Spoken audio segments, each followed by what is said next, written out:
Caspian heard the clerk call for silence, and the tribunal hall obeyed in a way that never happened in her clinic, where people coughed and argued and bled through gauze, and life kept moving no matter who demanded order. Here, one word from the dais froze 300 wolves in carved oak benches, and one word from the Alpha King could end her career again, or return it. She kept her hands flat on the rail so no one could see the tremor in her fingers. Across the chamber, Selene Ashmore stood in royal blue with her chin high, still performing dignity while two guards waited one pace behind her. At the highest tier, Magnus Stoneheart looked down over the room with the same hard stillness he wore in council, and if Caspian had not watched him in the clinic at 3 in the morning while poison burned through his blood, she would have believed that stillness meant indifference. The clerk read the final condition into the record: documentary fraud proof submitted, 2 sworn witnesses required for reversal of revocation. Caspian had already given sworn testimony. Mother Elowen Blackwood had not yet spoken. That was the crack in the floor under her feet. If Elowen stayed silent again, Caspian stayed ruined in the royal books no matter what truth sat on the table. Magnus rose before the clerk could call the next witness. Every counselor went alert, because Kings did not step into witness order. Kings said it. He spoke in the clean declarative tone that had unsettled her from the first day. Before witness call, I enter record. I dissolve the Stoneheart Vale marriage pact. The room lurched into whispers. Caspian felt the sound hit her in the ribs. That pact had held 3 border territories in line for 9 winters. It was the alliance everyone said he would never give up. The arrangement that required him to marry Council House Vale's heiress by spring. He had not warned his council. He had not warned her. Selene's composure broke first. Your Majesty, that is a state covenant. Magnus did not look at her. He looked at Caspian, and for one exposed second she saw the man under the crown, not cold, not safe, making a choice with no retreat. This court will not barter legitimacy through a lie. The clerk called Elowen Blackwood, and Caspian's mother walked to the stand in a plain gray shawl, shoulders bent as if the last 3 years had rested on the same vertebrae. Caspian braced for another silence that would teach the same old lesson: keep your head down, survive by disappearing. Elowen took oath, lifted her eyes to Selene and said, voice shaking but clear, I witnessed Selene alter casualty ledgers in 2021 before tribunal filing. I was asked to confirm unchanged records. I refused to speak. I am speaking now. Caspian felt the room tilt. The clerk sealed testimony. The first open wound in this story closed in front of everyone who had watched it happen. Magnus signed the decree parchment the same hour, in public view, black wax seal pressed by his own hand. Non-interference with Blackwood Street clinic operations under district charter. Full autonomy preserved. No royal override on elective care decisions. He set the decree beside the tribunal docket where every council eye could read it. He did not claim her then. He only made it possible for her to choose him without losing herself. The clerk began reading verdict language, and Caspian's hearing thinned into a high, ringing hush.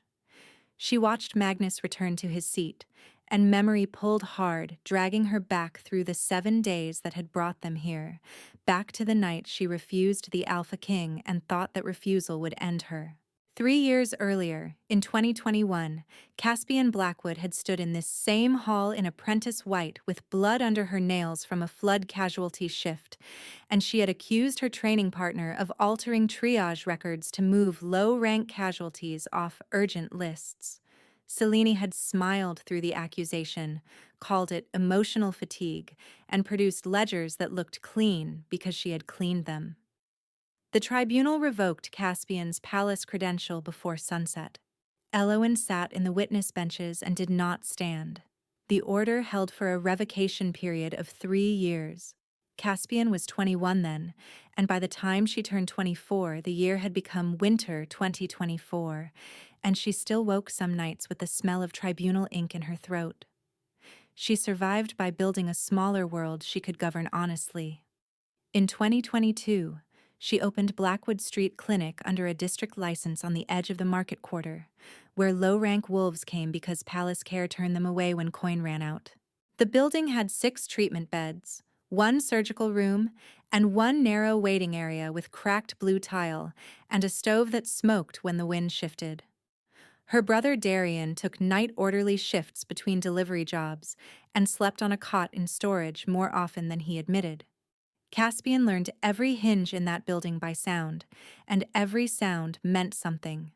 The back door rattle meant courier, a double knock meant labor, scrape of boots and no knock meant trouble.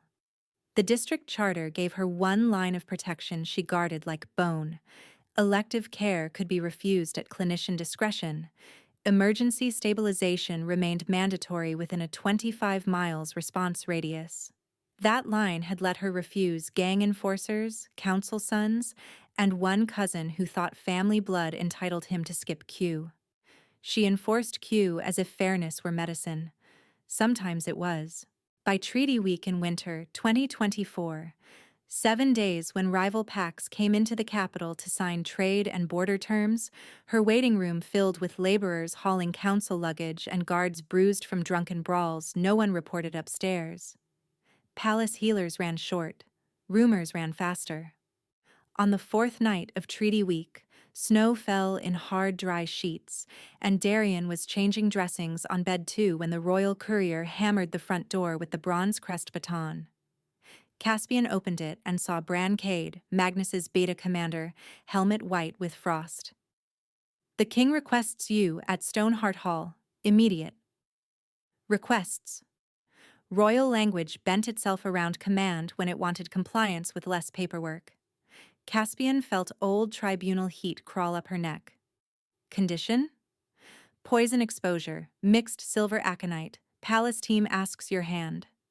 The name of the toxin landed like ice in her gut. Mixed silver aconite in their world was rare, difficult to compound, and lethal without early stabilization.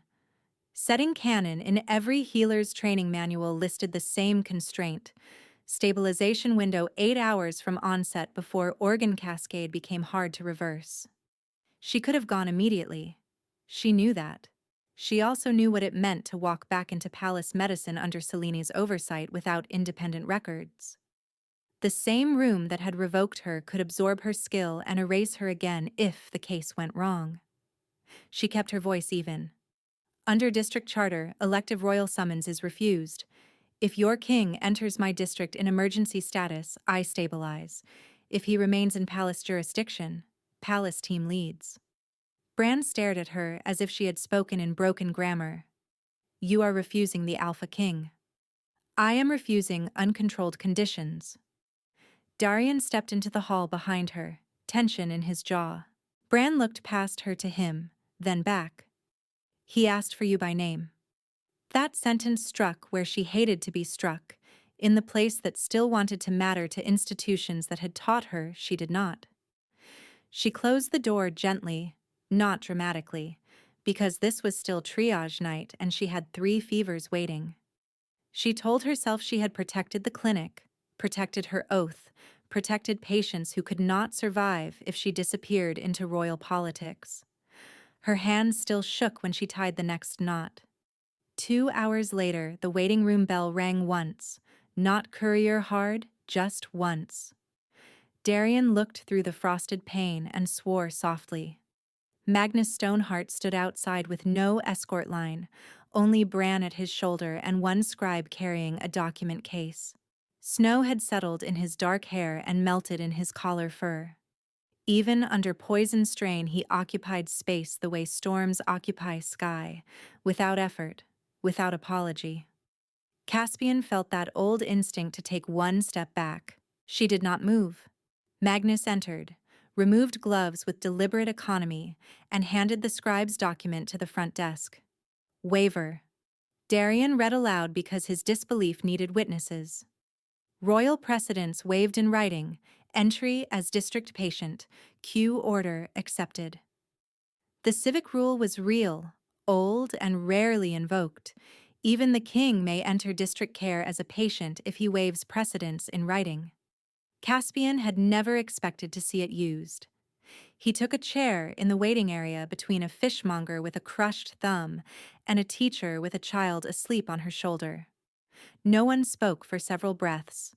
Then the child coughed, and life resumed because pain still needed handling no matter who sat under the yellow lamp. Caspian walked to triage desk, opened his file, and wrote his name as if this were any other shift.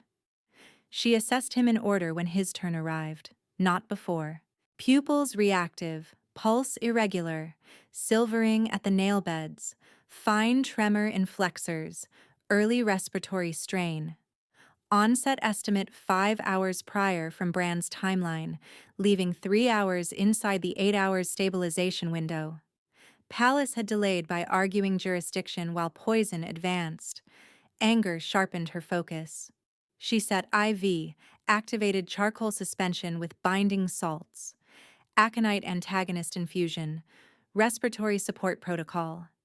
Magnus did not flinch at cannulation, only watched her with that unnerving, still attention that always made her feel overexposed. Pain score, she said. Manageable. Truth. 7. She adjusted drip. He spoke when she checked reflex response. You refused summons. Yes. You believed Palace would use your work and bury your name. She met his gaze for the first time that night. I believed what happened in 2021 could happen again. He accepted that without argument, which unsettled her more than denial would have. A man used to command had crossed the city to sit in her waiting room. She had no framework for that except strategy, and strategy was safer than hope. When stabilization markers improved and the immediate collapse risk passed, she wrote emergency hold and released him with strict hourly monitoring instructions and return order if tremor worsened. He stood slower than he wanted her to notice. Poison had stripped his physical certainty to something human and costly. At the door, he paused. Thank you, Healer Blackwood. The formal address should have felt distant. Instead, it felt like a boundary he was choosing to respect. After he left, Darian leaned against the chart cabinet and exhaled hard. He waited in line. He needed treatment. He could have taken you anyway. She cleaned instruments with methodical force. He did not. That single decision altered how the city watched her clinic by dawn. Word spread through market alleys before sunrise. The Alpha King sat in Blackwood waiting chairs, waived precedents, signed district forms. Patients arrived with new caution and new trust, both at once. Council messengers arrived too, requesting copies of her treatment protocol in language that sounded polite and read like extraction. Caspian declined full release pending patient consent and legal process. She sent summary metrics only. Celine sent a personal note by noon, folded in expensive vellum, asking for a cooperative review panel. Caspian burned it in the stove. The first attack came that evening, which resolved any lingering ambiguity about whether Magnus's poisoning was isolated. A delivery cart exploded against the clinic's side wall while 6 patients lay inside. Black powder, low yield, designed to terrify and disrupt, not flatten the building. Glass rained into bed 4 and bed 5. Darian shielded a child with his own back and took shrapnel across the shoulder muscle. Caspian moved before fear could name itself. Triage tags, airway, hemorrhage control, chest listen, splint, sutures. Bran arrived with crown guards in 4 minutes because Magnus had stationed a protective ring 2 streets out after leaving that morning. She had not known. Bran met her in the hall while she packed Darian's wound. Threat profile changed. King orders relocation. She tied off the final stitch. Patients do not move stable care into Palace Optics. This building is now a target. She looked at Darian, pale and furious on his own clinic bed. And Palace is now political theater. Bran did not push. He shifted to logistics. Then we fortify here. That was the first joint action. Her refusal to abandon low-rank patients made Magnus's team adjust to her world rather than pulling her into his, and once his guards set perimeter, she could keep the clinic open through the night. Magnus arrived at dawn for follow-up talk screen and stood in the broken waiting room while carpenters boarded windows. He listened to her briefing on blast injuries, then asked one question. Who in your records would benefit if this clinic closes? She handed him a list of denied transfer requests from the last 6 months, including 2 council contractors and 1 royal procurement office linked to Seleni's committee. She had prepared that list after the first shattered pane, because patterns mattered and memory failed under stress. He read silently, jaw tightening almost imperceptibly. I want originals. Patient data stays here. Redacted originals. She nodded. After consent. Caspian misread his tension as territorial anger, King irritated at being constrained by a district healer. The audience around her could see something else in the way he positioned his body between her and the street-facing windows every time voices rose outside. She only saw control. The second attack took a quieter shape. A teenage patient from the low docks, fever and lung inflammation, arrived with an official transfer order stamped by the Royal Medical Council. The order moved him to palace quarantine, where low-rank families had no visitation rights. His mother clutched the paper as if it were a sentence. Caspian verified vitals. No quarantine criteria met. Order invalid under district chart. She called the number at the bottom anyway, for legal record. Selene answered personally. Caspian, Selene said, smooth as old varnish. You are out of your depth. Release the boy. This order violates protocol. This order protects the Crown narrative during Treaty Week. There it was. Plain language at last. Not medicine. Optics. Caspian recorded the call, informed Selene of recording, and refused transfer. Selene's voice thinned. You always confuse stubbornness with ethics. Caspian looked at the mother's bruised knuckles from factory work and answered quietly. You always confuse rank with worth. She hung up before her hands could start shaking. Magnus entered midway through this exchange and heard enough to understand context. He did not ask for explanation in front of the family. He asked Darian to escort them to bed 3, and then turned to Caspian near the medicine cabinet, voice low. Play recording? She did. His face remained controlled through the first pass. Then his eyes hardened at Selene's phrase crown narrative. He replayed that line once, then pocketed the audio crystal with her permission. Do you trust me with this? He asked. No king had ever asked her that question in any form. Not fully, she said, because lying here would poison everything faster than aconite. He gave a small, almost grim nod. Accurate. That answer shifted something between them. She did not have to pretend comfort to earn his respect. He did not demand confidence as tribute. By the 3rd day after his waiting room visit, he returned for final toxin clearance and found her in a courtyard argument with Bran. Crown security wanted to clear all low-rank loiterers from the block to reduce attack vectors. Caspian refused mass dispersal because loiterers were day workers waiting for post-shift treatment slots, and women with children lining up before dawn to secure one of 6 beds. Magnus heard both sides, watched her hold ground despite knowing she was speaking against armed command, and made a decision that cost him with his own men. Keep line open. Increase inner ring. No clearance sweep. Bran looked genuinely surprised. That raises risk to you. Magnus answered without taking his eyes off Caspian. I did not ask for safer optics. She felt the second crack in his mask then, a disproportionate choice that made little political sense if she and her clinic were only instruments. It still scared her more than it soothed her, because genuine investment could be withdrawn and strategy could be rebranded. Her history trained her to expect withdrawal. The almost moment came that night around 2, when storm wind pushed smoke down the flue and everyone smelled cedar ash in the hall. Darian slept in a chair with his repaired shoulder strapped. Bran was outside rotating guards. Magnus sat on the supply crate while Caspian changed his toxin monitor patch. He spoke into the dim light, not looking at her. In 2020, before you accused Celine, I had a bonded partner. Private, unannounced. She sold route schedules to border raiders and left 42 dead in transit. I ended the bond and buried the names myself. He stopped there as if the rest of the sentence had no language. Caspian's hands went still over the patch adhesive. This was the wound under his armor, specific and proportionate, not theatrical grief. A betrayal that taught him attachment could become a map for enemies.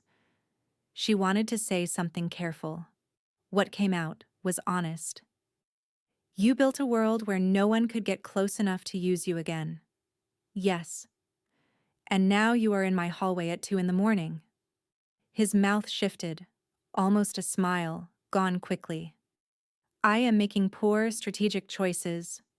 She could have reached for him then and ended the misread period in one touch. Footsteps interrupted from the front room, urgent, too fast for routine. Darian woke with a start as a runner stumbled in carrying Bran's blood on his sleeve. Ambush at East Corner, one guard down. Attacker escaped into grain lanes. The almost moment snapped shut. Duty flooded back into the gap where confession had opened. Caspian treated Bran's forearm laceration while Magnus coordinated street lockdown. She watched him shift from exposed man to king in one breath, voice clipped, commands clean, no tremor left from poison. It impressed her. It frightened her. It made her misread easier again, because distance returned and distance was familiar. Before dawn, Magnus brought her a sealed packet recovered from the attacker's satchel, and inside lay photocopies of 2021 casualty ledgers, 2 versions with timestamps. One version matched tribunal records that revoked her. One raw version showed alterations in Celine's hand code and delayed entries for low-rank victims during Flood Week. This resolved the uncertainty that had haunted every shift since revocation. She had not remembered wrong. She had not overreacted. She had been framed with documentation engineered to survive cursory review. Her knees weakened enough that she sat on the storage step without deciding to. Magnus crouched to her level, not touching, waiting. I need chain of custody, she said when breath returned. You will have full chain. I need 2 sworn witnesses for reversal. You have one in me. You need one more. She thought of Elowen and felt old hurt flare like reopened scar tissue. The apparent impossibility arrived the same afternoon when Elowen came to the clinic doorway in a snow-wet shawl and stood as if unsure she had permission to exist in her daughter's frame.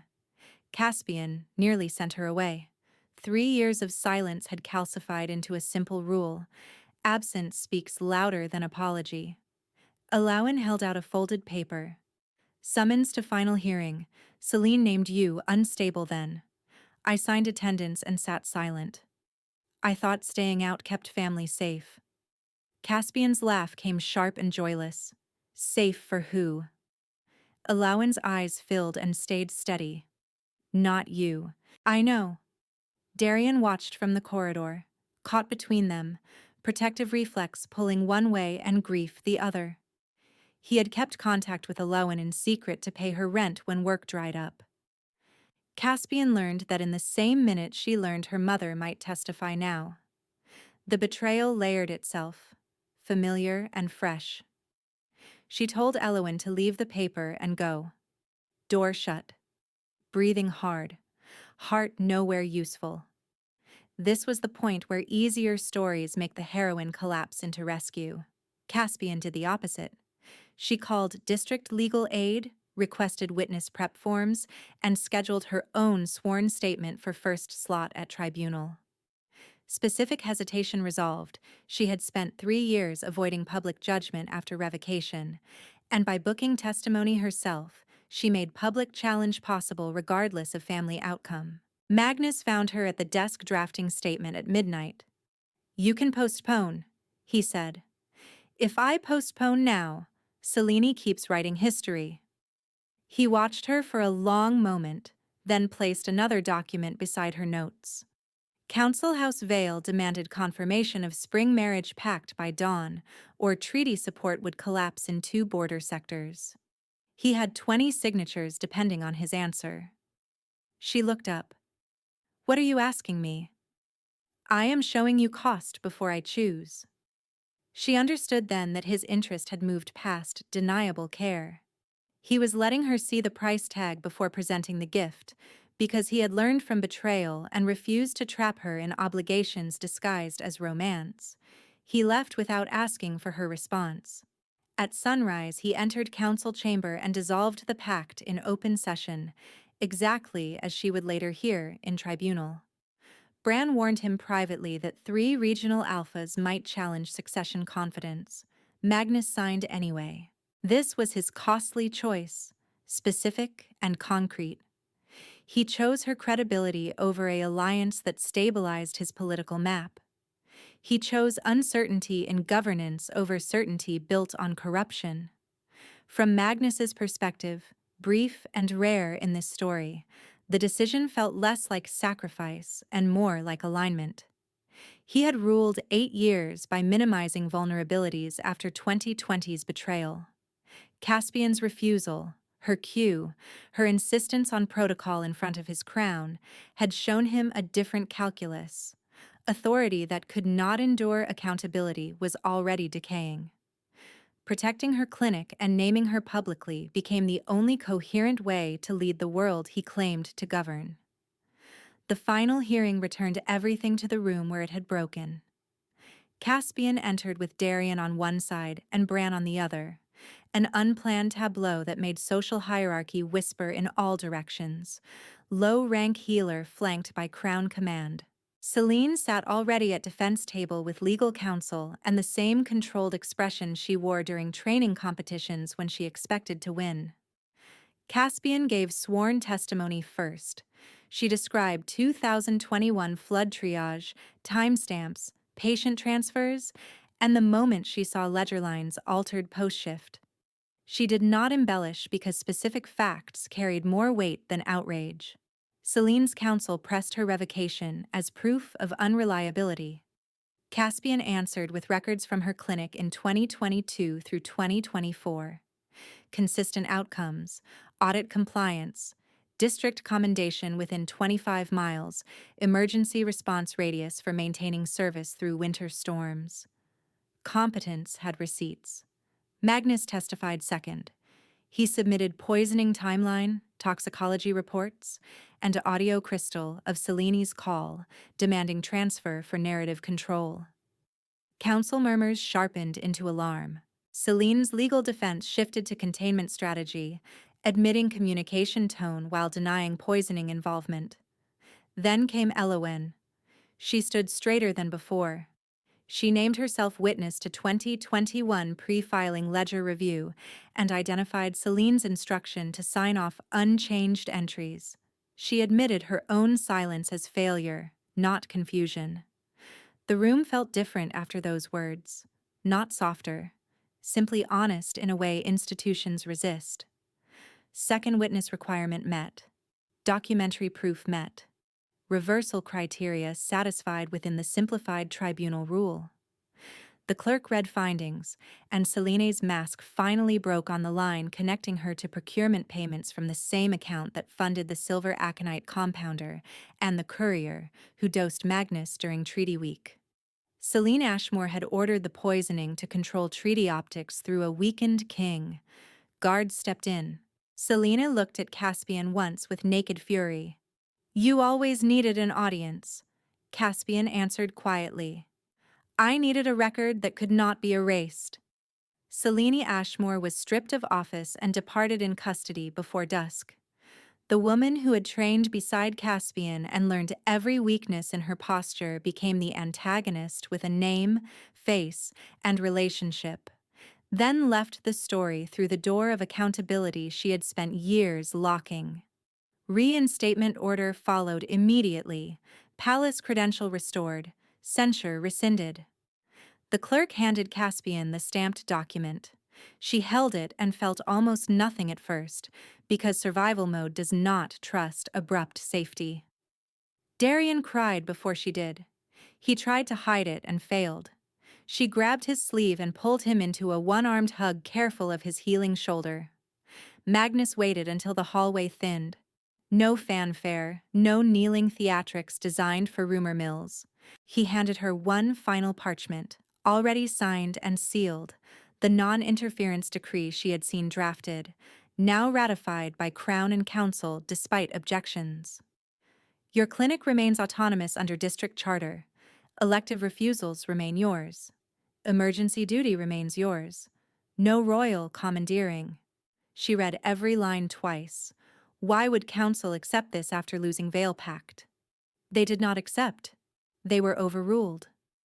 A breath later, he added the sentence she had been both craving and resisting for 7 days. I want you beside me, publicly. Queen Consort Healer, if you choose it. Claiming in this world was political as much as biological. Alpha recognition could ignite privately. King Claim rewrote social maps. He offered both in one line, and she felt the weight of the throne pressing against the private ache in her chest. Fear rose first. Familiar, pragmatic, specific. If I take your mark and title, I could disappear under your institution by another name. You set terms. She had promised herself never to accept affection that required self-erasure. So she acted. Active choice in return, costly and explicit. She named terms in the corridor while clerks pretended not to listen. Blackwood Street Clinic keeps independent governance and budget authority. Darian remains chief clinic steward with hiring veto for night staff. No patient is denied low-rank access for political events. I attend Crown Medical Council with vote, not advisory seat. If any clause is violated, I can suspend Queen Consort duties without losing clinic license. He listened without interruption. Accepted. Even if Council revolts. Especially then. Caspian nodded once, because if she waited for fear to disappear, she would wait until old age. She chose with full knowledge of cost, public scrutiny, threat elevation, constant negotiation with a crown machine that rarely yielded. She chose him anyway, because he had already shown his own cost and because his choices matched his words under pressure. They completed bond right at dawn in the courtyard behind her clinic, not in Palace Hall. Snow crusted the stone fountain. Bran stood witness with formal stillness. Darian held the registry slate with shaking hands and a grin he could not suppress. Alawan stood 3 steps back, face wet with quiet tears, not absolved, present. Magnus marked her wrist first, Old Wolf ritual integrated with legal register. Then she marked his.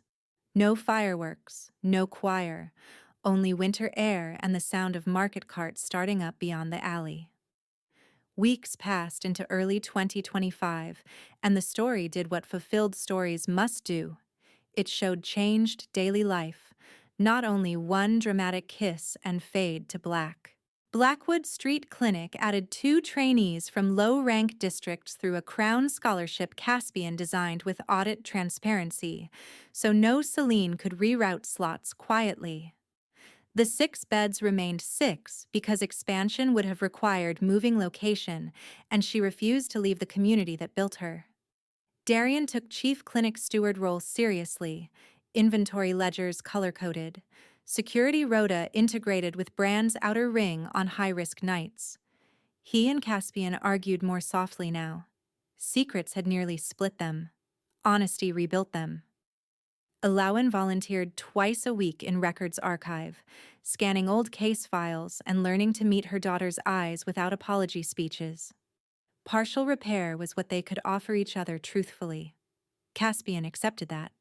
Some wounds closed into useful scars, not perfect skin. Bran adapted fastest of Magnus's inner circle, though he called Caspian healer with military formality for a month before slipping once and saying, "My queen," in the supply corridor when she caught him carrying pediatric blankets himself. He grunted and kept walking. She smiled into the chart she was holding. Magnus split his nights between palace and clinic for the first season, sleeping in a room barely wider than the bed because security modeling showed highest residual threat near her, not him. The king in the narrow room would have read as absurd to anyone who measured status by architecture. To Caspian, it read as consistency. His mask did not vanish after bonding. It changed. He still spoke in short directives during crises, still held his face unreadable in council fights. In private, he asked questions before issuing conclusions. He explained when she asked why. He stopped treating vulnerability as a tactical leak and started treating it as shared terrain. One night, after a long shift, he found her on the clinic roof checking chimney draw in freezing wind. City lights spread below like embers in snow. "You still read my silence as anger," he said. "Sometimes. It is calculation. Anger sounds different." She laughed softly. "You are giving me a user manual. I am giving you fewer traps." The political cost of his earlier choice and Celine's exposure remained real. Two border alphas stalled tariff talks for a month after tribunal records proved Magnus had been poisoned from inside his own Royal Medical Council, and they used that revelation to question the throne's control over treaty security. Council House Vale withdrew ceremonial support from spring session. Magnus absorbed that pressure and continued governance with narrower margins. Caspian watched him carry it without blaming her in private even once, and that detail mattered more than any formal declaration. Her own cost remained real too. Rumor circles called her opportunist, usurper, soft spot risk. Each accusation hit old wounds directly. She kept showing up to council with data, outcomes, and names of low-rank patients who now survived because triage protocols changed. Legitimacy accumulated one stubborn meeting at a time. By mid-spring, district mortality for untreated winter lung cases dropped measurably after she and Palace teams implemented joint intake. She made sure credit listings included every clinic nurse and junior healer involved. Recognition distributed honestly created fewer future enemies than hoarding it. On the first anniversary of her reinstatement order, Tribunal Hall hosted a public oath ceremony for incoming healers. Caspian stood at the front in queen consort slate and clinic boots, because she had never learned to walk fast in ceremonial heels. Apprentices repeated oath lines after her, including one added clause the council had resisted and she had fought to include. "No rank determines urgency of care." The words echoed under the same vaulted ceiling that once stripped her status. This time, the room answered with voices that could not pretend they had not heard. After the ceremony, she found Magnus in the side corridor where sound from the hall arrived, muted. He held 2 cups of bitter tea from the clerk's station and handed her one. "You were shaking before oath," he said. "I was remembering. Do you still think I came to your clinic for strategy?" She considered lying for style and gave him truth for peace. "I thought that for 3 days. On day 4, I started doubting. On day 7, I knew better." He touched the inside of her marked wrist, gentle, almost reverent in a way few would ever see from him. "I sat in that waiting room because command had failed me, and your refusal told me where integrity still lived." That line answered the title promise at its core. She had refused him, and he came anyway. Not to break her boundary, but to honor it. And by honoring it, he made a different future possible for both of them. Her wound had taught her she was not worth public protection. His claim, backed by documented cost, made that lesson obsolete in front of everyone who had watched her fall. Their final public claiming happened at dusk in the central square, witnessed and irreversible. Magnus stood on the stone dais beside her, crown guards at perimeter, market workers still in aprons at the back, council silks in the front trying not to look unsettled. He spoke first. By blood and crown, I claim Caspian Blackwood as my mate and queen consort healer. No one could argue rank now. King title made it social fact. Caspian stepped to the rail and spoke into the same cold air that carried tribunal verdicts and market gossip and treaty lies. By oath and choice, I accept Magnus Stoneheart as mate and king. I keep my clinic open under signed autonomy. I keep my name. Crowd response rolled out in layers, cheers from clinic families, stunned silence from old hierarchy, then gradual joining from those who understood where the world had shifted and preferred to stand on the right side of it. Night settled over the square. Snow began again in fine grains that caught on her sleeves. Magnus leaned close enough that only she heard him. Q tomorrow? She smiled, tired and steady. Always Q. They walked down from the dais together, king and healer, mates by bond and by choice, heading not to banquet hall, but back to Blackwood Street where Darian had left a lamp burning in the front window and 6 beds were already full, which was exactly how Caspian wanted her first night as queen consort to look.